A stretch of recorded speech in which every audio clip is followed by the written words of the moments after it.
प्यारे बच्चों नमस्कार। आज हमारे क्लास 8 में कार्यपत्रक संख्या है 30 और यह जो कार्यपत्रक है दिनांक 21/1/2021 के लिए जारी किया गया है। यहाँ पर 2020 प्रिंट हुआ है, इसको आप 2021 लिखेंगे। बच्चों आज हिंदी के इस कार्यपत्रक में हम अलग टॉपिक पढ़ने जा रहे हैं। इससे पहले आप जानते होंगे कि हिंदी में जो हम पढ़ रहे थे वो हम अपने हिंदी की पाठ्यपुस्तक बसंत भाग 3 के अंतर्गत पाठ पढ़ रहे थे। लेकिन आज जो हमारा हिंदी में टॉपिक है वह हिंदी व्याकरण से संबंधित है और यह जो हमारा टॉपिक है वह है संज्ञा। यानी कि बच्चों संज्ञा शब्द से आप पहले भी परिचित होंगे, इससे पहले कक्षाओं में आपने संज्ञा के बारे में पढ़ा होगा। और आज हम एक तरह से इस कार्यपत्रक में इसको फिर से पढ़ेंगे। तो सबसे पहले शुरू में हम कुछ जो निर्देश दिया गया है उसको पढ़ेंगे। प्यारे बच्चों, आप सभी ने लाख की चूड़ियाँ कहानी पढ़ी। इस कहानी का मुख्य पात्र बदलू है, जो कि कहानी का मुख्य पात्र है। बदलू एक व्यक्ति का नाम है और हिंदी भाषा के व्याकरण की दृष्टि से संज्ञा है। अतः हम जानते हैं कि कोई भी नाम, चाहे वह किसी वस्तु का हो, स्थान का हो, जाति का हो, भाव आदि का हो, व्याकरण की दृष्टि से वह क्या कहलाता है? संज्ञा कहलाता है। कहने का मतलब क्या है बच्चों? यहाँ पर ये संज्ञा की परिभाषा आपको बता दी है कि किसी भी व्यक्ति का नाम हो, किसी वस्तु का नाम हो, किसी स्थान का नाम हो, या किसी जाति का नाम हो, या किसी भाव का नाम हो, ये सब व्याकरण की दृष्टि से किस में आते हैं? संज्ञा में आते हैं।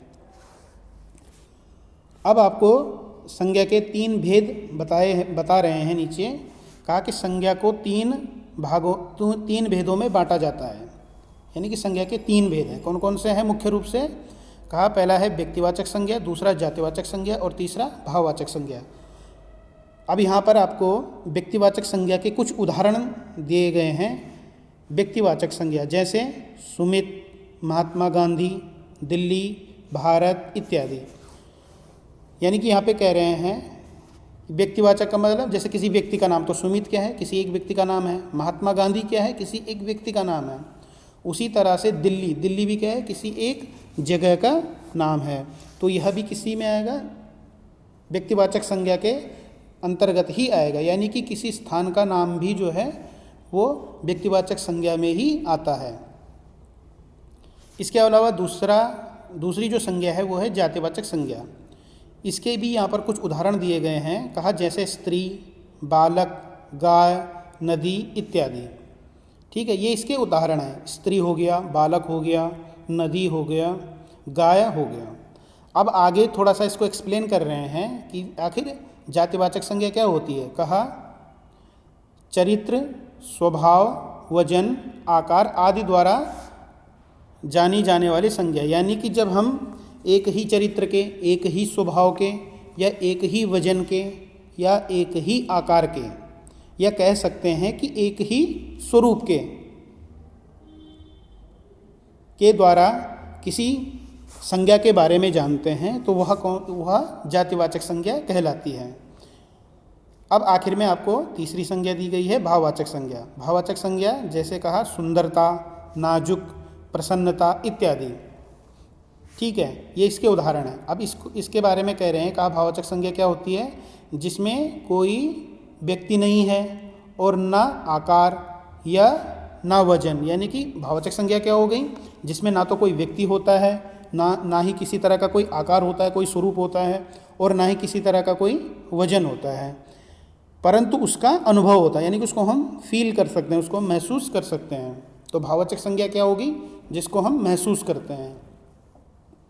तो ये भाववाचक संज्ञा का आपको उदाहरण सहित परिभाषा बताई गई है। अब आपको नीचे कुछ होमवर्क के तौर पे जो प्रश्न दिए गए हैं वो है कि निम्नलिखित शब्दों संज्ञा के भेदों के अनुसार छांटकर उपयुक्त बादल में लिखिए। यानी कि बच्चों आप देखेंगे आपको यहाँ पर क्या है, ये कुछ शब्द दिए गए हैं, जैसे बदलू हो गया, वेलन हो गया, मचिया, आदमी, मकान, शहर, स्वभाव, रुचि, व्यथा, हिमालय, मिठास, बचपन, दौड़, मोहन, क्रोध, देश, ये कुछ शब्द दिए गए हैं। अब आपने क्या करना है कि इन शब्दों को इनकी संज्ञा के अनुसार, यानी कि जैसे बदलू है तो बदलू कौन सी संज्ञा है, उसी तरह से वेलन है तो वेलन कौन सी संज्ञा है, इन शब्दों को आपने इनकी संज्ञा के अनुसार यहाँ ये जो बादल बने हुए हैं, बादल के जो चित्र से बने हुए हैं, यहाँ पर आपने इनको लिखना है। ठीक है, जैसे अगर हम उदाहरण के तौर पे देखें, पहला जो उदाहरण है इसमें बदलू, तो बदलू क्या है, बदलू किसी एक व्यक्ति का नाम है, तो बदलू को हम कहाँ पे लिखेंगे, बदलू हमारा आ जाएगा यहाँ पे व्यक्तिवाचक संज्ञा में, यहाँ पे हम क्या लिख देंगे, बदलू। तो इसी तरह से और शब्द भी हैं, और शब्दों को भी आपने उनकी संज्ञा के अनुसार छांट करके दिए गए बादल में उनका नाम लिखना है।